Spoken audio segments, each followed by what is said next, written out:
और अब भोपाल से एक बड़ा अपडेट जो जुड़ा हुआ है उत्तराखंड बस हादसे से।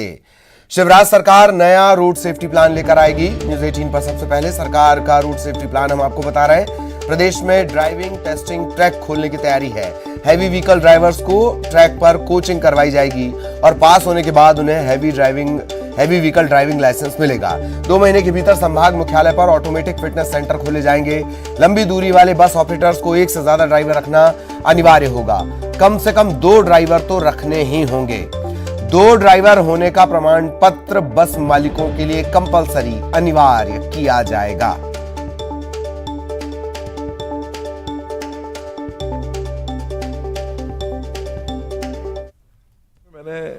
बहुत सारी चीज़ें हमारे यहाँ चलती रहती हैं।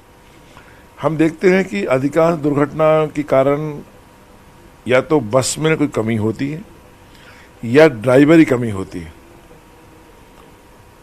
ड्राइवरों में हम देखते हैं कि बहुत सारे लोग के पास लाइसेंस तो होता है पर बड़ी गाड़ी का अनुभव शायद कम होता हो।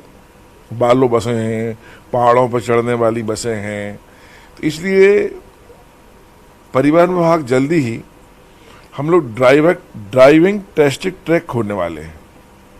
उसमें हम अच्छे ड्राइवरों को कोचिंग कराएंगे। अच्छे ड्राइवरों को जब वो ड्राइविंग टेस्टिंग ट्रैक पर पास होकर निकलेंगे तभी उनको लाइसेंस देंगे।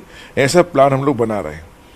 अभी क्या होता है कि कोई ड्राइवर पहले चलाता है, ट्रैक्टर ड्राइवर होता है, ट्रैक्टर चला रहा है, छोटा वाहन चला रहा है, मालूम पड़ा कि वो 1 महीने बाद वो हैवी लाइसेंस लेके बड़ी बस चलाता है, तो उससे दुर्घटनाओं की संभावना रहती है। तो ड्राइविंग टेस्टिंग ट्रैक खोलने के बाद में जब उसके बाद लाइसेंस मिलेंगे तो निश्चित ही कुछ कमी आएगी। दूसरा, वाहन मालिकों से भी हमारा कहना रहेगा कि आप बड़ी जो बसें चलती हैं, जो खास करके ओवरनाइट चलती हैं, कम से कम 2 ड्राइवर कंपल्सरी होना चाहिए। दिन का ड्राइवर अलग और रात का ड्राइवर अलग, क्योंकि नींद के झोंके भी दुर्घटनाओं के लिए बहुत बड़ा कारण बनते हैं। एक फिटनेस सेंटर की बात केंद्र सरकार से आदेश आया है कि फिटनेस सेंटर कंपल्सरी खोले जाएं। मध्य प्रदेश में जल्दी ही हम 1-2 माह के अंतर ही हमारी प्रोसेस चालू है कि हम संभाग मुख्यालयों पर ऑटोमेटिक फिटनेस सेंटर खोलने जा रहे हैं।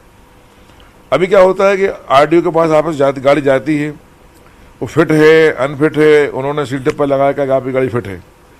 तो ऑटोमेटिक फिटनेस सेंटर में गाड़ी वही पास होगी जो फुलफिल तरीके से गाड़ी सही हो, ठीक हो और चलने की अवस्था में हो।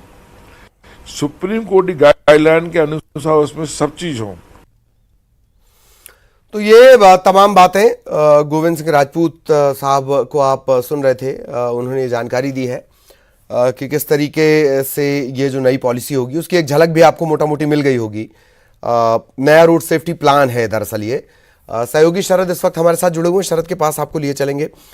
शरद, ये अच्छी बात है, कोई भी इनिशिएटिव लिया जाना बहुत अच्छी बात है, इसमें कतई कोई शक व शुबा नहीं है।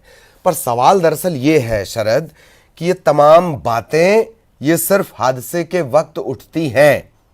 चेकिंग हादसे के वक्त होती है, आरटीओ महकमा हादसे के वक्त जागता है और उसके बाद वही सुप्तावस्था। शरद, देखिए बिल्कुल ठीक है। ये सवाल तो खड़े होते ही हैं और ख़ास बात ये भी है, जैसा आपने कहा कि जब कोई बड़ा हादसा होता है तब इस तरीके की बातें होती हैं।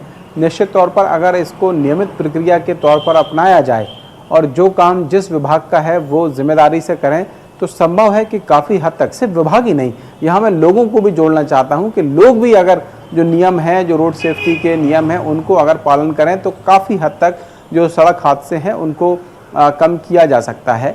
अभी दरअसल जो उत्तराखंड में एक बड़ा सड़क हादसा हुआ, बस हादसा हुआ, उसमें मध्य प्रदेश के श्रद्धालुओं की जिस तरीके से मौत हुई वो बहुत बेहद दुखद थी। और आए दिन हम इस तरीके की खबरें सुनते हैं कि फला गाड़ी या फला वाहन दुर्घटनाग्रस्त हो गया, इस वजह से ये नुकसान हुआ। और उसके जो कारण हैं उन पर हालांकि अब तक भी अध्ययन होता रहा है, लेकिन अब सरकार ने ये तय किया है कि एक नई पूरी पॉलिसी पर काम करेंगे और उस पॉलिसी को लागू करके इन हादसों को कम करने की कोशिश की जाएगी।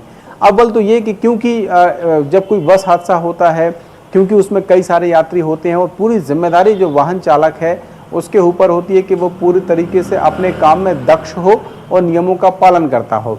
तो इसके लिए ऐसे ड्राइवर्स को ट्रेन करने के लिए नए सेंटर्स खोलने की बात की जा रही है, उनमें बाकायदा उनको कोचिंग दी जाएगी। और ऐसा नहीं है कि सिर्फ कहीं से भी इधर से जुगाड़ लगा के उधर से जुगाड़ लगा के लाइसेंस बनवा लिया और गाड़ी की स्टीयरिंग जो है थाम ली। अब ऐसा नहीं होगा, इसकी तैयारी सरकार के स्तर पर की जा रही है। एक बात और है, ये देखने में आता है कि पैसा बचाने के चक्कर में जो बस ऑपरेटर्स होते हैं, लंबी दूरी की गाड़ियां जो चलती हैं उनमें एक ही ड्राइवर को रखते हैं, वही सुबह में और शाम को भी गाड़ी चलाता है, या 2 ड्राइवर रखते हैं तो वो ऑल्टरनेट के तौर पर रखते हैं।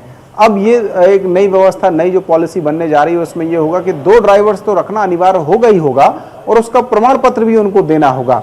अगर कोई गाड़ी सुबह से लेके रात तक रन कर रही है तो फिर सुबह की गाड़ी चलाने वाला ड्राइवर अलग होगा और रात की शिफ्ट का ड्राइवर अलग होगा।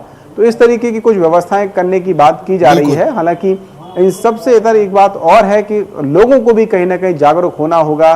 तमाम हम स्लोगन सड़कों पर देखते हैं कि रफ्तार जो है नुकसानदायक होती है, नींद में न चलाएं, देर रात में अवॉइड करें गाड़ियां चलाना। तो कुल मिला के अगर एक कलेक्टिव कोशिश की जाए तो काफ़ी हद तक ये जो हादसे हैं, सड़क हादसे, उनको रोका जा सकता है। इसी कोशिश में सरकार एक नए प्लान पर काम कर रही है जो आने वाले दिनों में जमीन पर दिखाई दे सकता है। जी चलिए, बहुत बहुत शुक्रिया शरद आपका इस तमाम जानकारी के लिए। शरद विस्तार से जानकारी दे रहे थे। इस नए प्लान को विस्तार से हम आगे आपको समझाएंगे भी।